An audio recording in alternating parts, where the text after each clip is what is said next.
More breaking updates coming in. This is an update with regards to the massive Karnataka drugs racket. Mirror now has accessed the statements of accused Ravi Shankar in the Karnataka drugs racket. In the statement, the accused said that the actor Ragini Dwivedi attended several parties hosted by Viren Khanna, another accused in this case. Now, Ravi Shankar claimed that Ragini knew the peddler Pratik Shetty very well.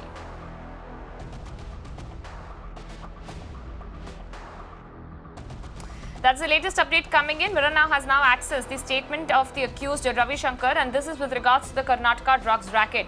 What we do understand right now is with the statement that has been accessed, there are several important aspects that has been highlighted, which also includes the fact that Ragini Dwivedi attended several of the parties that was hosted by another accused in this case, Viren Khanna as well, and she knew another drug peddler, Pratik Shetty, really well. Let me bring in my colleague Neha Hebale for further updates on this.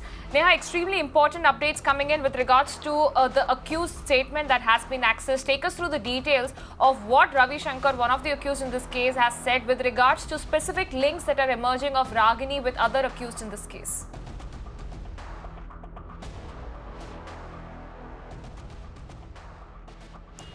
Well, Apurva, the exclusive statement that we've accessed over here on Mirror Now, it goes on to, state several shocking details coming to light here of what Ravi Shankar has said about how he and his close friend Ragini Dwivedi, the actor, consumed ecstasy pills at parties that were hosted by prominent politicians' sons. And more importantly, we're also looking at how the statement goes on to throw light on the larger picture of how drugs were being circulated in these parties, Apurva. So, of course, going by his statement, it does confirm that the actor and several other close aides also of the actor and her friends too did consume these ecstasy pills. Let's remember that Ragini Dwivedi was actually summoned to the Central Crime Branch only after Ravi Shankar's statement.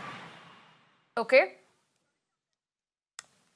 All right, Neha, many thanks for joining us and bringing us all those updates there.